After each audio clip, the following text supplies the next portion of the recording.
The next morning, Erin's alarm clock woke her up. She was always an early riser. They had talked about when they would do their morning routines, so Amy woke up with her.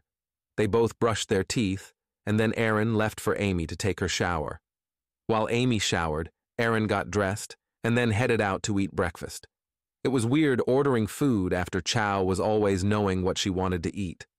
After eating, she got up and headed to her first class of the day, chemistry.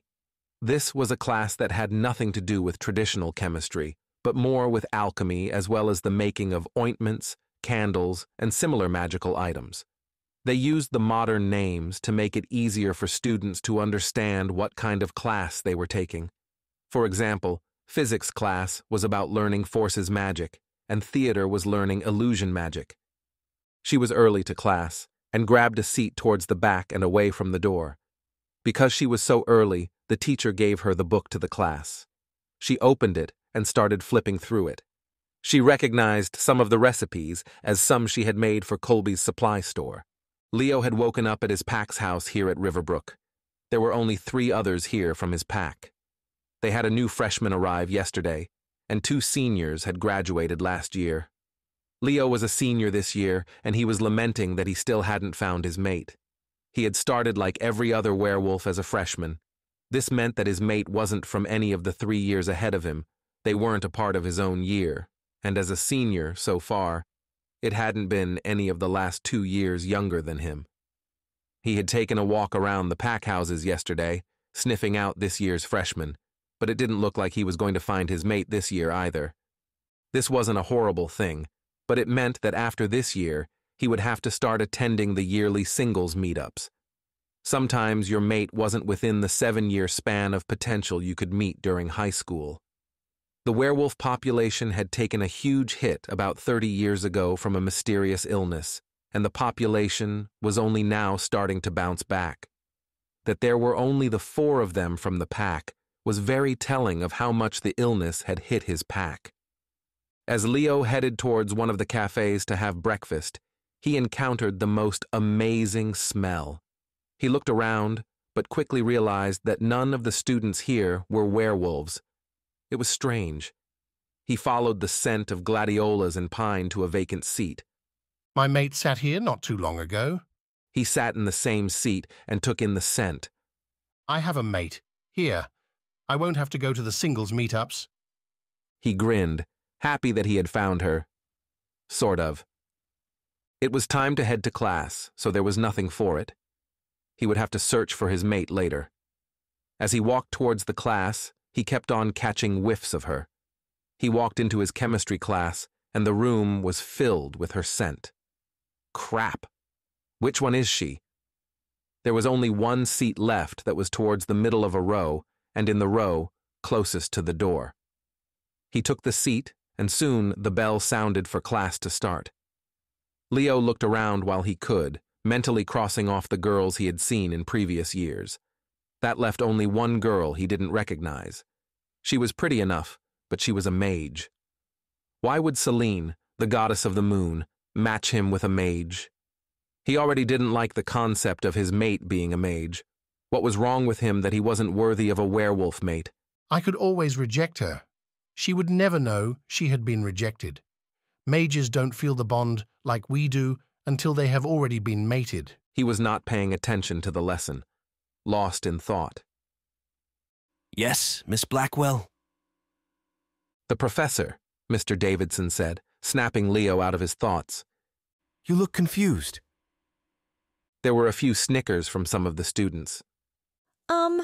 No. My uncle just used a few different ingredients when he showed me how to do this ointment. Are you sure? Could you have misremembered? He asked patiently. Erin reached down into her backpack and pulled out a small leather-bound book with lined pages within it. She flipped through it and found the correct page.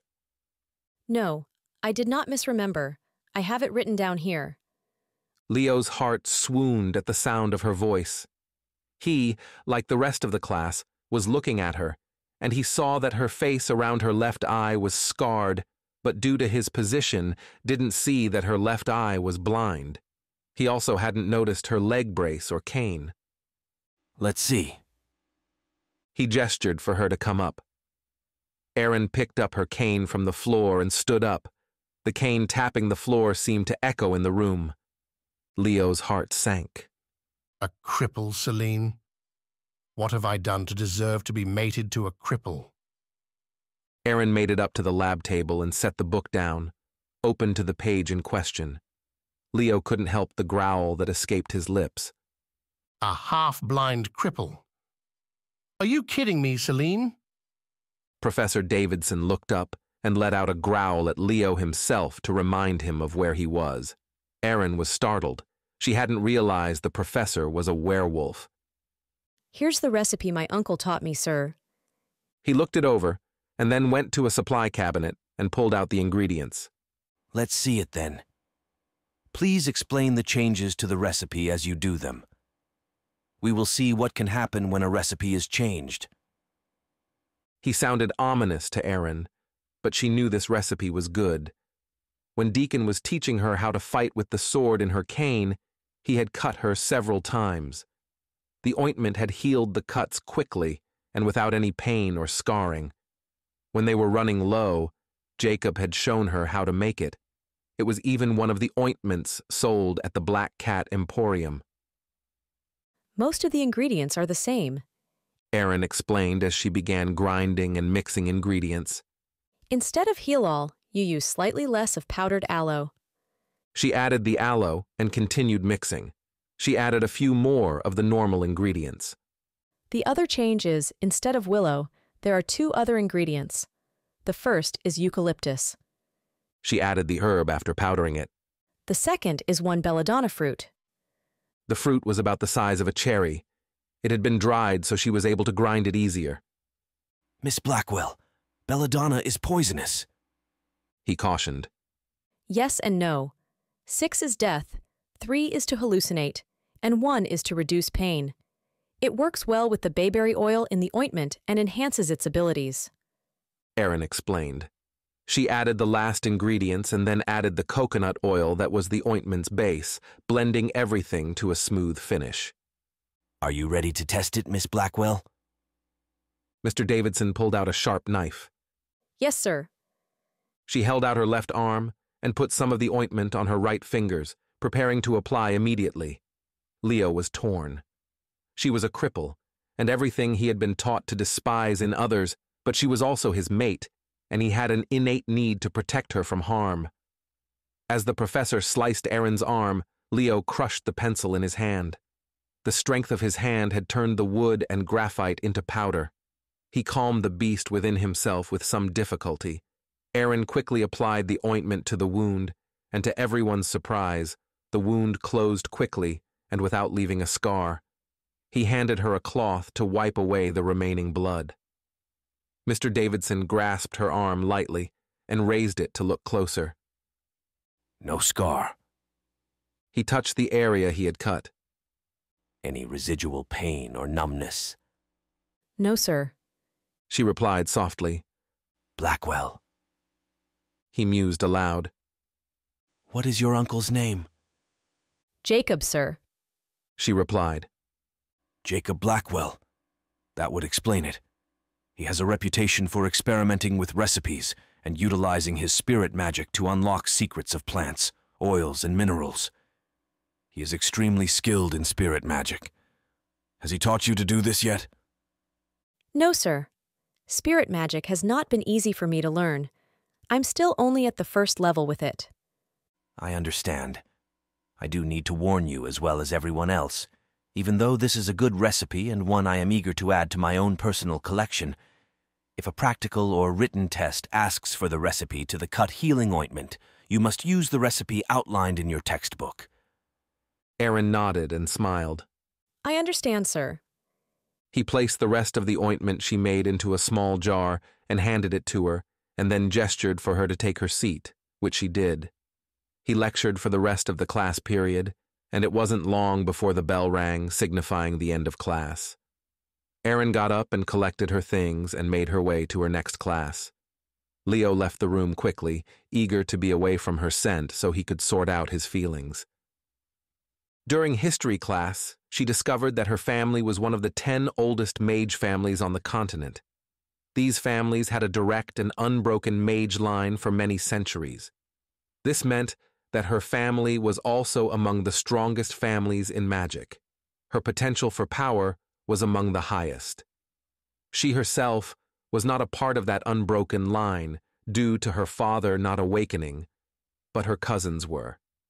This meant also that raw potential between her and most of the other students was vast. Her reaction to hearing this made Amy chuckle. How could you not know this? Amy laughed. I guess Uncle Jacob was more concerned with getting me as ready as he could for school.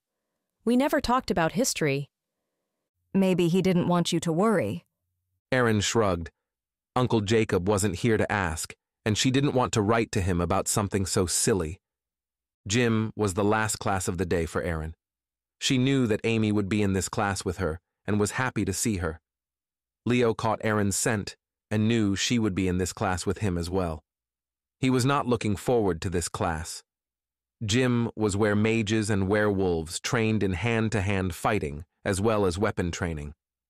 The werewolves needed to learn how to potentially fight a human, so needed to learn to augment their strength. They couldn't risk being discovered by hunters of the supernatural. Mages needed to learn to be able to fight without resorting to magic. They could not risk magic being seen by a sleeper for not just the worry of being discovered by a hunter, but they also had the extra worry of causing paradox. Werewolves were a bit more protected from causing paradox because they were paradox. If they shifted in front of a normal human, the human mind can't comprehend what they are seeing. So they will try and rationalize what they saw. It wasn't a werewolf, it was just a large wolf that must have eaten that human. Hunters, however, were different. They were usually people who had started down one of the paths but had not completed it and didn't have any mages in their families to offer advice or do as Dustin's mother had done and suppress the dreams. Because they had no direction, they typically turned to hunting and destroying the supernatural out of ignorance. Students were called up in pairs to spar. There was an equal number of mages and werewolves, so they were paired against each other in that way. Today was just to see what kind of level everyone was at, and this was the only class of the day that had both a mage and a werewolf instructor. The mage instructor introduced himself as Mr. Collins. The werewolf instructor introduced himself as Mr. Twinning. The students were each called to the center for the two teachers to evaluate without distractions. The fights for today were all hand-to-hand fights, and as was expected, the werewolves tended to win the fights fairly quickly. This was an expected thing, but it was their job to keep it believable that a human was doing the fighting. It was incredible for Erin to watch. She had only fought against Deacon, so it was interesting to see different fighting styles. She knew she wasn't any good at hand-to-hand fighting. She just didn't have the balance for it at this time. Deacon assured her that she should eventually. Hers was one of the last names called. She dreaded doing this, but knew there was no avoiding it. She stood up and walked to the center. The werewolf called to fight her was a female named Rebecca. Like all werewolf seniors, she was powerfully built. She reminded Erin of how she had once been built as a gymnast. Miss Blackwell, your cane, please. It can be used as a weapon, and we want this to just be hand to hand, Mr. Collins said kindly. Erin stepped to the center first and then handed her cane over. She faced Rebecca and took a stance like Deacon had taught her. Begin. Erin blocked the first punch that came towards her head, sweeping her block to push Rebecca's punch wide. It was a minimalist move, which was how Deacon taught her. She would be unable to afford extra movement, which could unbalance herself. She did not have the ability to move her feet to pursue or to retreat in such a fight. Rebecca quickly realized this and slammed her right foot into the side of Erin's knee. The pain was blinding as she cried out. The kick was so brutal, the metal of the brace had buckled inwards. She crumpled to the ground, grabbing at her knee. What were you thinking, Rebecca? Mr. Twinning growled. She's a cripple. How can you defend a weakling like that? Rebecca growled. Leo was doing his best to leash his inner beast. He wanted to rip Rebecca to shreds and go and comfort his mate, but he couldn't. He needed to reject her as soon as possible. He couldn't keep feeling like this for a cripple who couldn't even fight. His fists were bald, and his nails dug into his own palms, making little crescent gouges. She is a mage, and she is a student just like you. He growled back. Mr. Collins was kneeling beside Erin. He first fixed the brace so that it wouldn't continue to bite into her leg. He then worked on her knee. He met resistance as he healed her due to the knee replacement. Amy rushed forward. Mr. Collins, she had a knee replacement. Let me help. I know how it was before the blow. I can tell you if the metal has been bent and how. He nodded, so she put her hands around Erin's knee and felt for changes in Erin's leg. She showed Mr. Collins with a mind-joining spell what had changed in Erin's leg. Thank you, Miss Lord. The kick had caused a minor bend in the knee. As a fellow necromancer, Mr. Collins was able to fix the internal structural damage and then calm the swelling. Mr. Twinning came over and lifted the unconscious Erin into his arms. Which room is she in? Does anyone know? She's my roommate, Mr. Twinning. We're in 105. Come, lead the way, Miss Lord. She may be unconscious for a while. Grab her cane. Amy led the werewolf teacher to their dorm room. Mr. Twinning? He nodded. Why are you being so nice to her when… Werewolves hate cripples? He finished. She nodded. He sighed. The simple answer is because she is not a werewolf, and it is not my place to dictate to mages what is and is not acceptable. Also, my uncle was gored by a boar. While he was recovering, he was treated as a cripple. And then when he was recovered, they acted like they used to with him. He never forgot how he was treated by the pack, and neither have I. He laid Erin down on the bed and Amy helped him to remove her shoes and the leg brace. I don't suggest she walk much if she doesn't have to. If you can bring her dinner to her, it would be for the best. Amy nodded and Mr. Twinning left, closing the door behind him. Amy went back to the locker room and grabbed Erin's backpack and clothes. By the time she returned, Erin was sitting up. Mr. Twinning says you should avoid walking as much as possible for the rest of the day. I'll get us dinner and we can eat here, okay? Erin smiled and nodded weakly. Did you want to try taking your shower? Let Sharon take hers first. I'll wait until after dinner. Okay, I'll go let Sharon know first, and then I'll grab us dinner. The next day brought new classes. Each day of the week had a different class schedule. Today's schedule had Amy and Erin in 3 classes together. Leo was ecstatic that he did not end up with any classes with Erin today. He smelled her frequently, but he was happy to never see her. He had tried to reject her last night, but was interrupted in the middle of it. It was something that he would need to do in privacy. It was not just because it was a private thing. He also didn't want anyone in his pack to know his mate was a crippled mage. The day was uneventful for both Erin and Leo. Erin was on her way back to the dorm from a late dinner.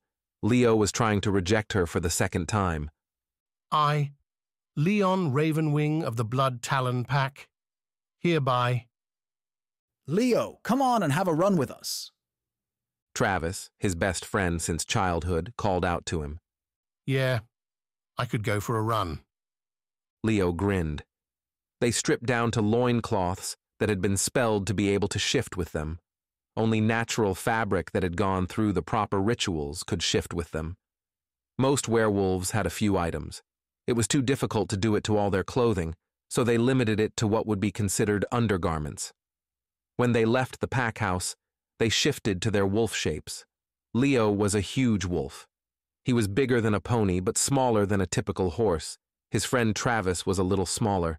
Their sizes had to do with the moon phase they had been born under, which was also the moon phase they had their first shift under. Leo was a full moon wolf. Travis was a gibbous wolf. Waning gibbous to be specific, but both waning and waxing gibbous moons gave the same base abilities to their wolves. 5 wolves total were running tonight. It felt good to feel the wind in his fur. He caught Erin's scent in the wind first. He slowed down, but the others kept going ahead. Soon, they caught her scent.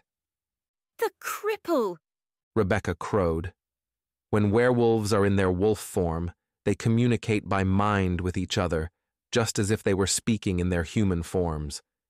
There is no fear of unwanted thoughts being heard by the others unless they would have.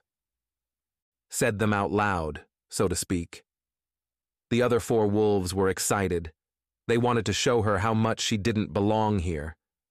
There was no intent to kill or maim, but to frighten. Leo didn't like this, but if they scared her away, he wouldn't have to deal with her being around, and he could reject her at his own pace.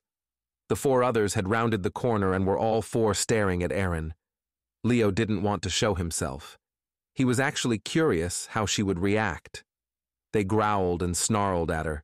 It was a good thing she was alone, or they would have gotten into trouble. It was amazing to him that she didn't react. She just stared them down.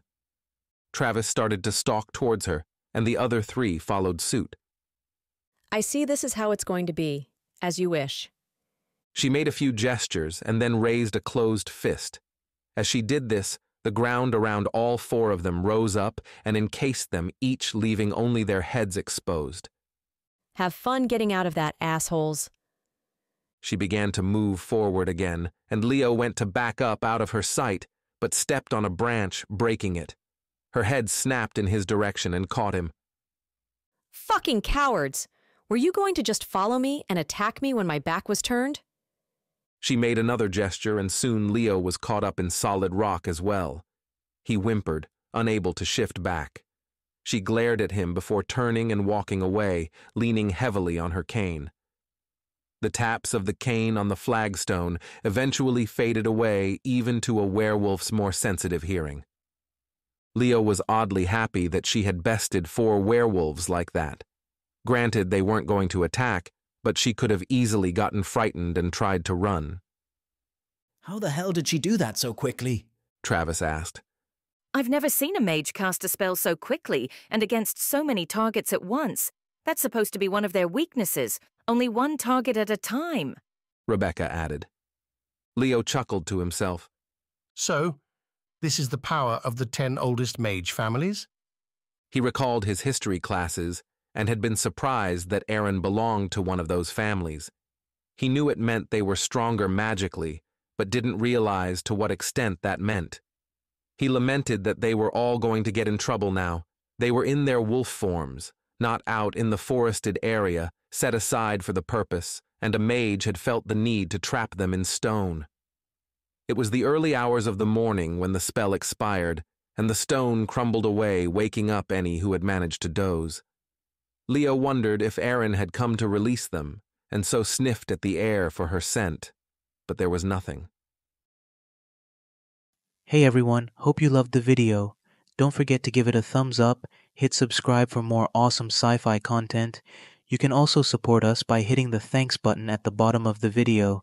Your generosity goes a long way. Every bit helps us bring you more stories from the stars. Thanks a bunch.